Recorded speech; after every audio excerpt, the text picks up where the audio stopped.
Today you got to see there is another concept, mutation theory, 6.5.3 mutation theory.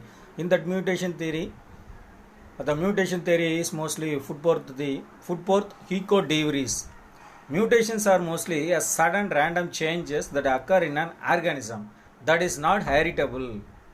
De Vries carried out this experiment in the evening primrose plant that is called Oneithera lamarckiana and observed variation in them due to some mutation is there. So, mutation theory proposed by Heco de Vries, sudden random changes occur in an organism that is not heritable. Here, de Vries carried out his experiment in a evening primrose that is called Oneithera lamarckiana and some of the variations occur in a mutation. According to de Vries, sudden and large variations are responsible for the origin of new species, whereas Lamarck and Darwin believed in a gradual accumulation of all variations as the causative factors in the origin of new species. Heco de Vries believed that mutations are random and directionless, but Darwinism variations are small and directional. Okay, another one is what are the salient features of mutation theory? Salient features of mutation theory is mutations are discontinuous variations are transmitted to the generation. In naturally breeding population, mutations occur from time to time. There are no intermediate forms as they are fully fledged.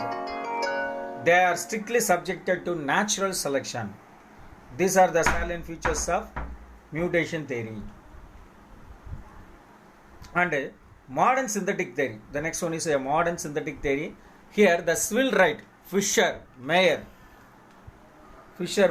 and Huxley, Dupansky, Simpson and Haeckel explain the natural selection in the light of post-Darwinism discoveries.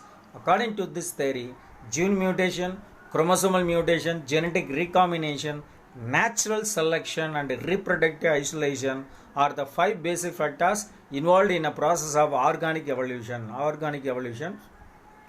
Okay, then what do you mean by gene mutation? The gene mutation refers to the changes in a structure of the gene. In a small changes it will occur in that organism. That is called gene mutation or point mutation. It refers to the changes in the structure of the gene. It is also called a gene mutation or point mutation. It alters the phenotype of an organism and produces variation in their offspring. Okay. The next one is chromosomal mutation.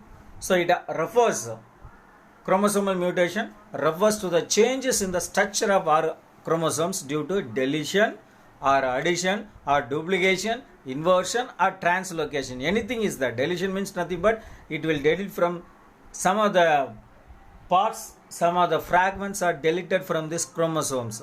Addition means some of the fragments are addition to the chromosomes. Duplication, it will duplicate it. AB means it will again duplicate it AB. Inversion, it will inverted in position. Inversion or translocation is there. These are chromosomal mutation. This is to alters the phenotype of an organism and produces variation in their offspring. It will give the variation in offspring. Then genetic recombination is due to crossing over of genes during meiosis. It will occur in crossing over during meiosis. This brings about genetic variations in the individuals of the same species and leads to heritable variation. That is called genetic recombination. And natural selection. The next one is natural selection. Here does not produce any genetic variation. The natural selection, it does not produce any genetic variations, but once such variations occur, it favors some genetic changes while rejecting others. Driving force of evolution, that is called a driving force of evolution. Reproductive isolation helps in preventing interbreeding between related organisms. Reproductive isolation helps in preventing interbreeding between related organisms is there. And evolution by anthropogenic sources, natural selection, industrial melanism. Natural selection can be explained clearly through industrial melanism. Industrial melanism is a classical case of natural selection exhibited by the peppered moth, Piston pitularia. These were available in 2 colors, white and black, before industrialization. Peppered moth, both white and black colored, were common in England. Pre-industrialization witnessed white colored background. That is white colored background of the wall of buildings. Hence, the white colored moths escaped from their predators. But post-industrialization, the tree trunks become dark due to smoke and soot let out from the industries. The black moths conflicted on the dark black of the trees, and the white moths were easily identified by their predators. Hence, the dark colored moth population was selected and their number increased when compared to the white moths. Nature offered positive selection pressure to the black colored moths. These above proof shows that in a population organism that can adapt will survival and produce more progenies, resulting in increase in population through natural selection. Okay. The next one is artificial selection. Some of the artificial selection methods are there. Is a byproduct of human exploitation of forests, ozone and fisheries, or the use of pesticides, herbicides or drugs. For hundreds of years, humans have selected various types of dogs, all of us which variants of the single species of dog. If human beings can produce new varieties in short period, then nature with its vast resources and long duration can easily produce new species by selection. And adaptive radiation. The next one is adaptive radiation. What do you mean by adaptive radiation? The evolutionary process which produces a new species diverged from a single ancestral form becomes adapted to newly invaded habitats is called adaptive radiation. What do you mean by adaptive radiation? The evolutionary process which produces a new species, a new traits are produced diverged from a single ancestral form becomes adapted to newly invaded habitats is called adaptive radiation. Adaptive radiations are best exampled in closely related groups that have evolved in relatively short time. Darwin's finches and Australian marsupials are best examples for adaptive radiation. When more than one adaptive radiation occurs in an isolated geographical area having the same structural and functional similarity is referred to as convergent evolution. And Darwin's finches. The next one is Darwin's finches.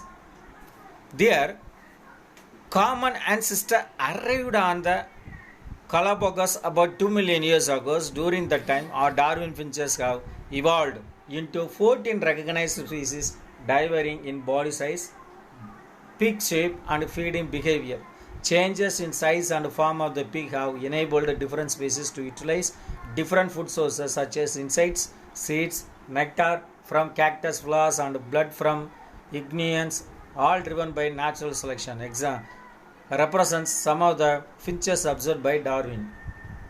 Genetic variation in a ALX1 gene in the DNA of Darwin finches is associated with variation in a beak shape.